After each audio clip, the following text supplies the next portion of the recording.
더마카와 함께 시선 집중의 문을 열겠습니다. 어서 오세요. 네, 안녕하세요. 더마카입니다. 오늘은 합격 맛집을 찾아주신 분들이 많습니다. 9433님, 합격 맛집 제2비 청년 창업농 영농 지원산업 오늘 면접 봅니다. 합격 기원해 주세요.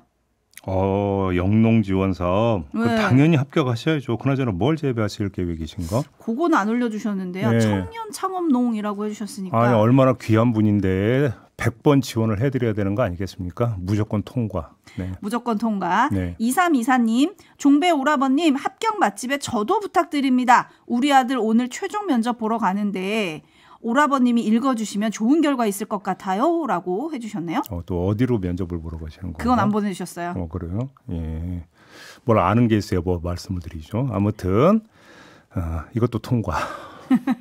무조건 통과.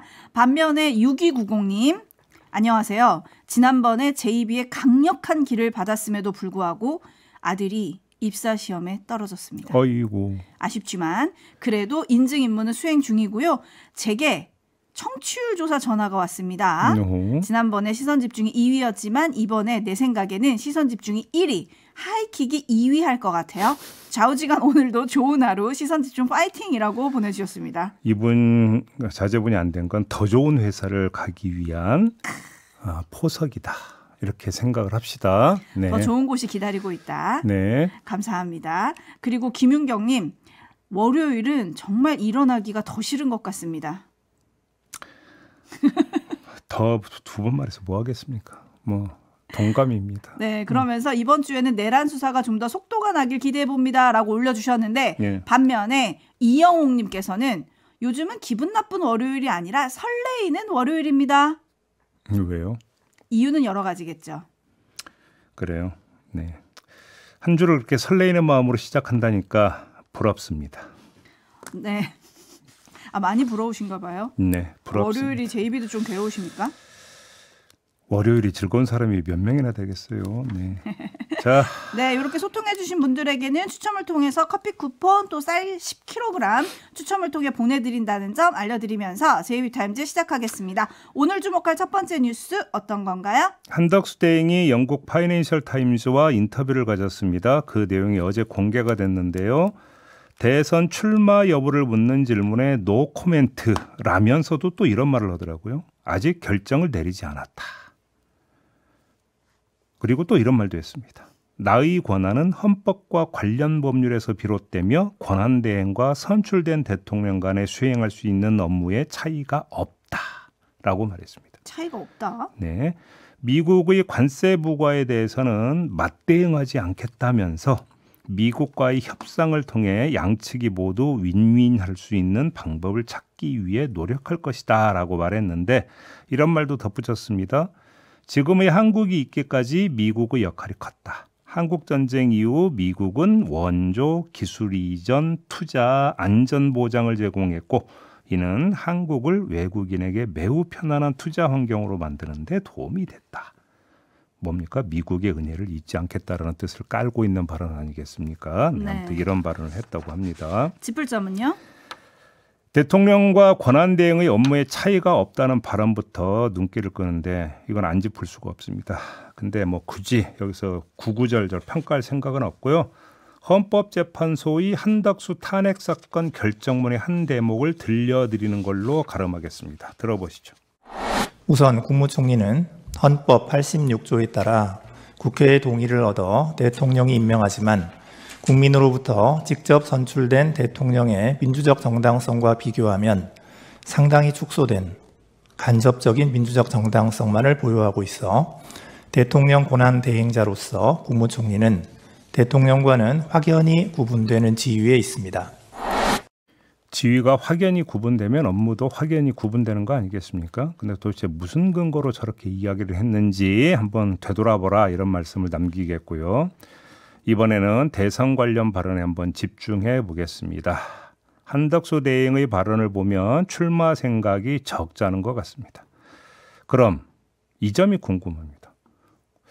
출마 생각이 지금 굴뚝 같은데 왜 출마 선언을 안 할까? 도대체 언제 출마 선언을 하려고 저렇게 재는 걸까? 이게 궁금한 거 아니겠습니까? 그렇죠. 바로 이 점을 한번 짚어보고 싶은데요. 결론부터 말씀을 드리면 1+1을 고려하고 있는 것 같다라는 말씀을 드리겠습니다.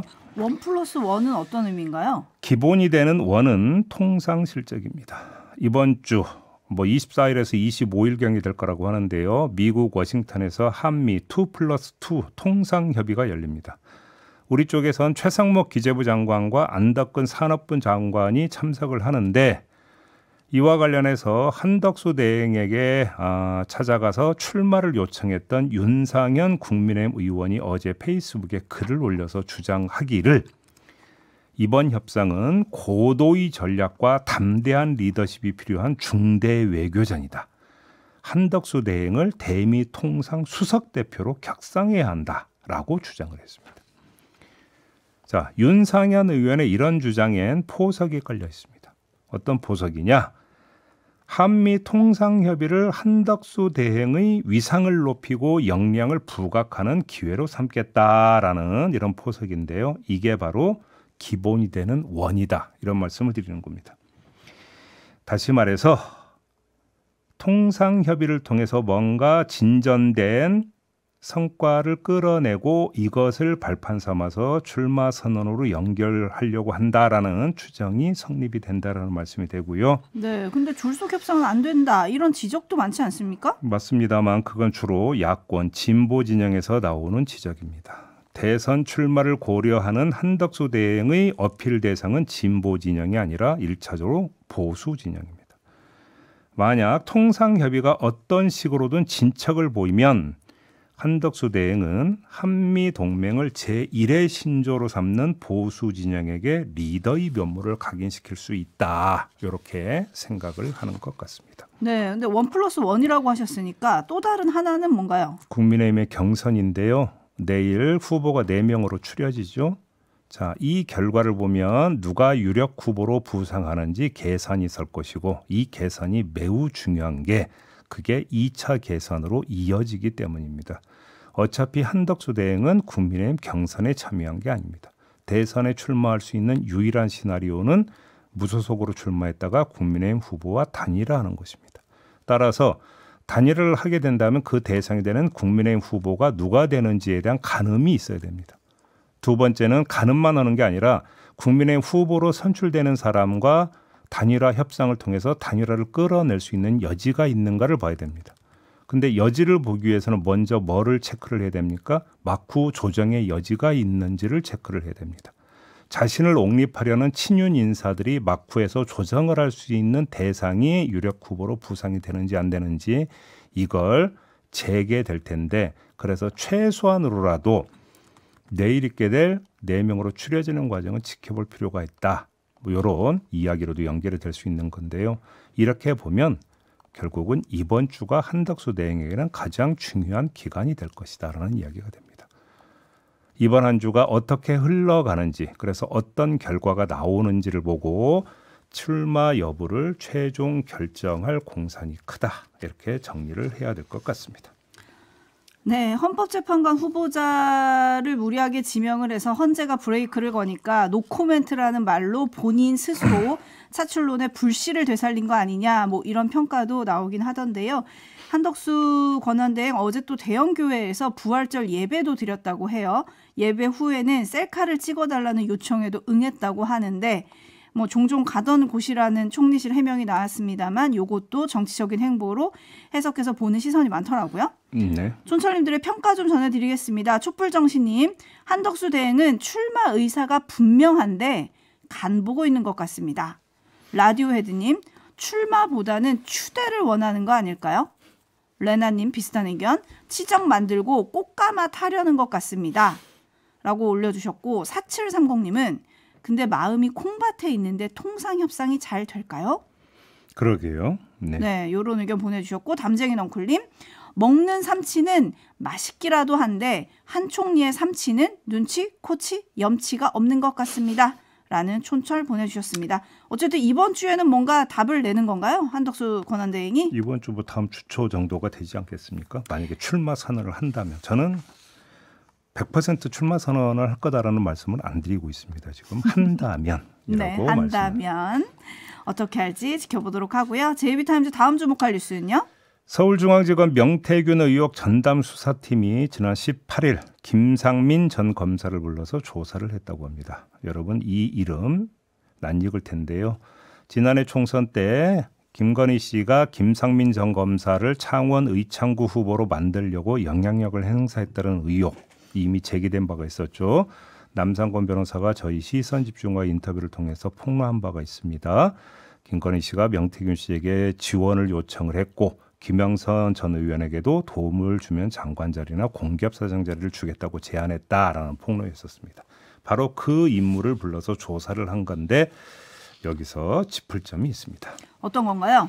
이 뉴스를 얼핏 들으면 검찰 수사가 상당히 급피치를 올리고 있고 김건희 씨 턱 밑에까지 와 있다라는 느낌을 받는데 네. 김건희 씨가 직접 개입한 의혹을 사고 있는 건의 등장인물을 조사했으니 그렇게 생각할 법도 하지 않겠습니까? 네, 많은 언론이 그렇게 썼던데요. 그런데 정반대로 읽을 게 있는데요. 자, 일전에 어떤 뉴스가 나왔습니까? 검찰이 2월 말쯤에 김건희 씨를 조사하기 위해서 출석을 조율한 일이 있다. 그래서 지금 조사 임박이다라고 다수의 언론이 보도한 바 있었습니다. 기억나십니까? 그랬죠. 이때 제가 짚은 바가 있습니다. 그게 정말 사실일까? 아니면 검찰의 언론 플레이일까? 이 점을 짚은 바가 있었는데요. 바로 이 점을 다시 살펴야 된다는 말씀입니다. 무슨 얘기냐면 검찰이 정말 2월 말에 김건희 출석을 조율했다고 한번 쳐봅시다. 그럼 어떤 얘기가 되는 겁니까? 김건희 공천 개입 의혹의 핵심 축인 김상민 전 검사 조사조차 하지 않은 상태에서 김건희 씨 출석을 조율했다는 얘기로 연결이 됩니다. 이게 있을 수 있는 일이라고 생각하십니까? 수사의 ABC가 이렇다고 생각하십니까? 이건 ABC가 아니라 CBA가 되는 겁니다. 오히려 이렇게 보는 게 현실적일 겁니다. 검찰이 정말 18일에 김상민 전 검사를 불러 조사한 거라면 2월 말쯤에 검찰은 김건희 씨의 턱 밑은 고사하고 발 뒤꿈치에도 가닿지 않고 있었다. 그때의 이야기는 언론 플레이에 가깝다. 이렇게 정리하는 게 오히려 현실적이다. 이 말씀을 드리는 겁니다. 네, 데이지님 검찰도 간보기 중이라고 보내주셨고 김창면님 연기만 피우지 말고 제대로 된 수사를 해야 합니다라고 올려주셨는데 지금 JB의 분석대로라면 아직도 갈 길이 멀다 이렇게 들리는데 거기에 또 덧붙여서 김상민 전 검사가 지금 소환 조사를 받은 게 18일이라는 거잖아요. 네. 근데 이런 사람들은 왜 소환 조사하면 이렇게 뒤늦게 알려집니까? 포토라인 이런 거 없고요. 그러니까요. 왜 그랬을까요? 왜 그랬을까요? 네. 네, 그리고 또 윤석열 전 대통령 부부랑 친분이 있는 걸로 알려졌고 대선 캠프에 참여했던 인물이죠. 건진법사. 이분도 어제 검찰이 소환 조사를 했다고 해요. 근데 이때까지 받았던 혐의와는 전혀 다른 새로운 혐의로 또 조사를 받고 있다는데 요것도 조금 시선 집중해야 될 것 같습니다. 어떤 얘기가 있는 건지. 그러니까 이제 이를 수사의 범위를 넓히는 건 좋은데 네. 의혹이 있다면 당연히 수사를 해야 되는 거죠. 근데 그럼. 뭐 하나라도 좀 매듭을 짓고 좀 해라. 벌리지만 말고. 갑자기 그죠. 네. 관련 수사들 뭐 여러 가지가 나오고 있으니까. 그 말씀을 드리는 겁니다. 네, 3186님 수사하고 있다는 걸 알리는 건가요? 아니면 진짜 하긴 하는 건가요? 제 말씀이 그러니까 지금 명태균 관련 수사하면 지금 몇 달째입니까?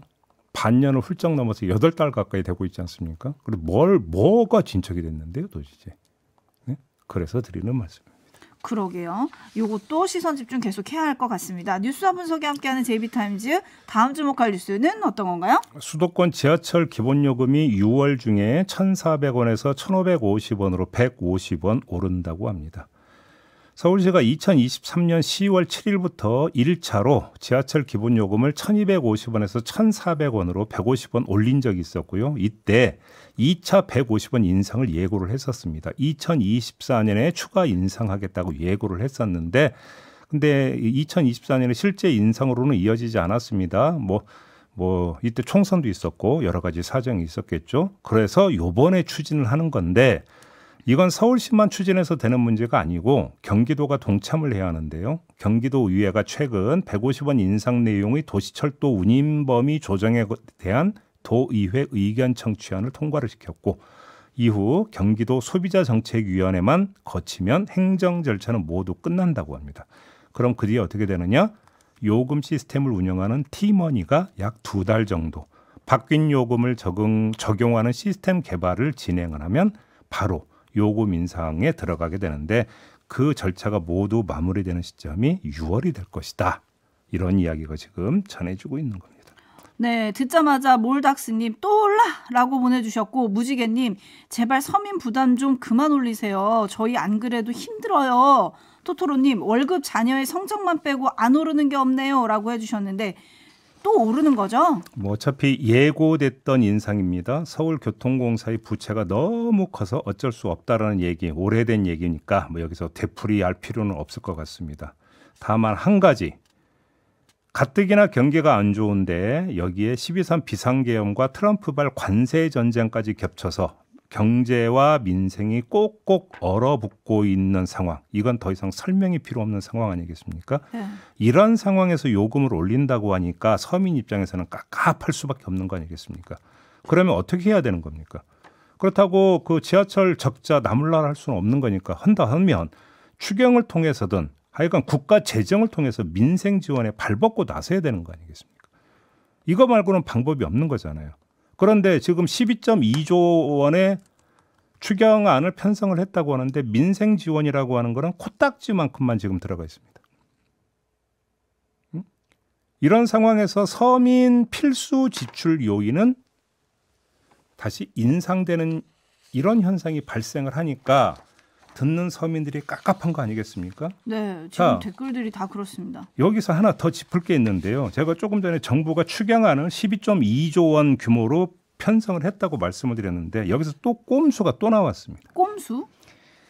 자, 12조 2천억 추경 규모 가운데 항목이 크게 세 가지입니다. 하나는 재해 재난 대응 3.2조, 통상 AI 지원 4.4조, 소상공인 취약계층 지원 4.3조 이렇게 되어 있는데요. 네. 재해 재난 대응 관련 예비비가 있습니다. 소항목으로 들어가면 이 예비비로 모두 1조 4천억을 편성을 했는데 지난 17일에 이 추경 사전 브리핑을 하면서 정부가 뭐라고 설명을 했었냐면 재난재해 예비비다 이렇게 하면서 총액 1.4조를 이야기를 했거든요. 네. 근데 들어가 보니까 요게 목적 예비비 1조 말고 일반 예비비 4천억이 슬쩍 끼어 들어가 있더라라는 보도가 오늘 나왔습니다. 오, 그러면 일반 예비비라는 거는 거기 안 써도 된다는 거잖아요. 이제 목적 예비비는 재해 재난 등 사용처가 정해진 것입니다. 그러니까요. 근데 일반 예비비는 뭐냐면 사용처가 특별히 정해지지 않은 거기 때문에 무엇이냐? 기획재정부의 쌈짓돈이다. 라는 건데 이게 지금 4천억이 슬쩍 끼어 들어가 있다라는 건데요. 자, 나중에 이 사실이 공개가 되니까 기재부가 뭐라고 설명을 하냐면 통상 현안 대응 용도다 이렇게 설명을 했습니다. 처음 설명이랑 다른 거 아닙니까? 올해 통상 이슈에 대응해야 하는데 목적 예비비를 통상 대응 용도로 쓸 수 없어서 일반 예비비를 증액했다 이렇게 설명을 했거든요. 그러면 지난 17일 추경 사전 브리핑에서 왜 재난재해 예비비만 얘기를 하면서 총액 1.4조로 퉁쳤습니까? 그러니까요. 아니 그러면 통상 현안 대응이 무슨 뭐 뒤에서 뭐 하는 것도 아니고 그럼 당당하게 밝히시던가. 이건 슬쩍 뒤로 몰아놓고 빼놓고 그냥 1.4조가 전부 다 재난재해 예비비인 것처럼 이렇게 브리핑 해놨다가 이제 와서 이렇게 설명한다? 이러니까 의혹을 사고 욕을 먹는 거 아니겠습니까? 이거 누가 안 꼬집어냈으면 어떻게 되는 건가요? 그러니까 이제 4천억 계속 어떤 그 주머니 속에 호두알처럼 굴리는 거죠. 뭐, 기재부에서. 어허. 자, 그러면 그 돈을 어디다 정말 쓰려고 했느냐? 통상 대응 예산이라고 했습니다. 네. 4천억. 대응하는데 뭐가 그렇게 많이 들어가는 거지? 저는 이것도 궁금합니다. 지금 통상 AI 관련 지원으로 또 다른 항목이 있습니다. 그러니까 이거는 정부가 통상 대응을 협상하거나 이런 데 쓰겠다는 얘기거든요. 항공료가 지금 얼마인데요? 얼마나 비싼데 숙박료가 그렇게 비쌉니까? 한번 물어보고 싶습니다. 시간이 다 돼서 마무리해야 되겠네요. 수고하셨습니다. 고맙습니다.